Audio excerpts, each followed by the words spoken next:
Thanks for staying with us. Now, South Africa consumers just can't get a break from the ever-rising cost of living. Adding to their woes is another fuel price hike expected this week. It's been suggested that government extend the 150 rand, the 1 rand 50 rather. Imagine us paying 150 rand. The 1 rand 50 fuel levy reprieve set to end on Tuesday, while some, including the DA, say government should just scrap it for now, and it just can't be done to relieve the burden on motorists. I'm joined by senior economist from the Alternative Information and Development Centre, Dr. Dirk Forslund, to weigh in on this. Thank you so much for your time, Doctor. We do appreciate it. I always stumble on fuel stories because I just can't believe that we are paying so much money for petrol. Predictions are that petrol is going to reach about 25 rand a litre this week, and calls for government to intervene. What is your perspective on this? No, I mean, that is also what I've been reading, that the oil price is planned, or almost planned, or it's sort of forecasted to increase, and that the petrol price also will increase.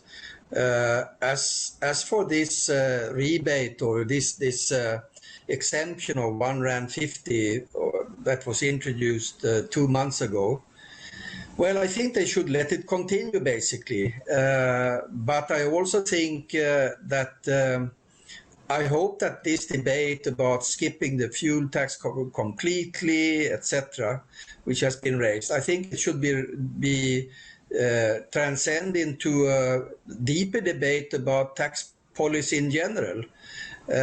Because on the one hand, the government can let it continue, and at a certain point, the financial markets and pundits in the business press will think it's imprudent because the government will lose revenue by doing this, about 1.2 to 1.5 billion rand per month. But in the medium term, in the long term, or the sort of long term, or sort of in the coming 4, 5, 6 months, you have to start to discuss, if you would sort of keep such a decrease of the fuel tax, how shall you balance that with other taxes in the whole revenue of the government? Because everything sticks together, and I mean, the petrol price now, 6 rand of it is basically composed by the fuel tax and then the road accident fund levy. It's about 6 rand it adds to the petrol price. But I mean, in Europe, you have fuel taxes maybe comprising 50–60% of the petrol price. So it's not unusual that the governments are taxing petrol and fuel like this. But if you decrease the tax, well, then you have to discuss the personal income tax for high income earners. You have to discuss the cut they made in the corporate tax, the corporate income tax now in this budget, the tax on profit by 1 percentage point, which also costed the fiscus between 8 and 10 billion rand. So I hope it can widen to a deeper debate, or a more broader debate about the tax system as such. But I doubt that you can engage the Treasury in such a debate. And the Democratic Alliance, which are against all taxes, then I don't think that they will be engaging in a discussion about the personal income tax and to tax the high income earners harder. It's a fair point you make, but also South Africans say that they pay for toll gates, and they are expected to pay for e-tolls here in Gauteng.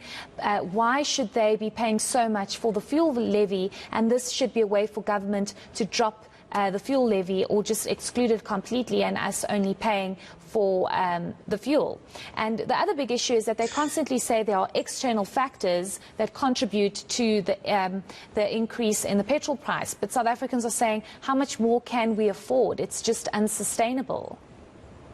Yeah, no, Heidi, I understand that. And I mean, when it comes to toll gate, I think an issue like maintaining the roads, it should be just like maintaining the the water pipes and the sewage systems in the cities, in the towns. It should be spread out over everyone. And as you know, some of these toll gates are also public-private partnership. And if you look at the inflation on these prices, you will see that they often are above the general consumer price index.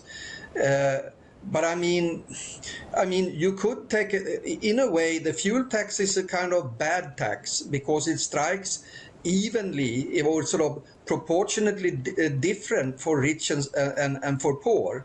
It's the same as the VAT tax on consumption. You pay 15% added to the food prices, most of the food except for 20 different kind of goods, but 15% are added, whatever, if you are rich or if you are poor.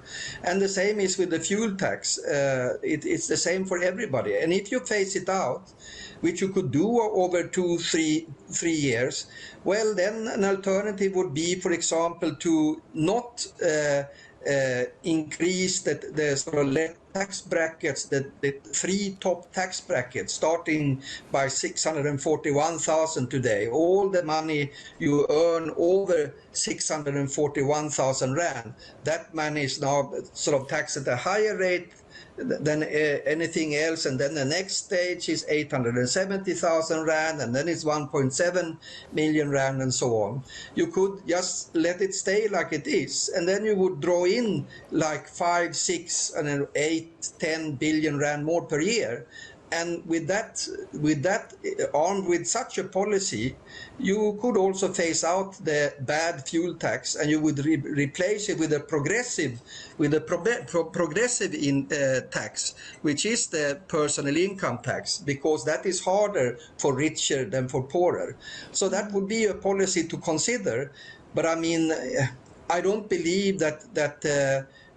I don't know if any party in the parliament would support such a progressive policy. And right now we are in a period of extreme austerity, and combined, unfortunately, with tax cuts for the corporation and with gifts to the high income earners through this so-called bracket creep in the personal income tax. Bring it back, the personal income tax, to the tax on lifestyles as it was 15 years ago, and then you could sort of phase out the fuel tax. Just lastly, but then there's another issue here also, Heidi, and that's the issue of climate change and the issue of fossil fuels. Sort of generally, everything sticks together. So I mean, that is also the reason why in other countries the fuel tax are higher, because in a way they want to have people to use public transports instead of private transport.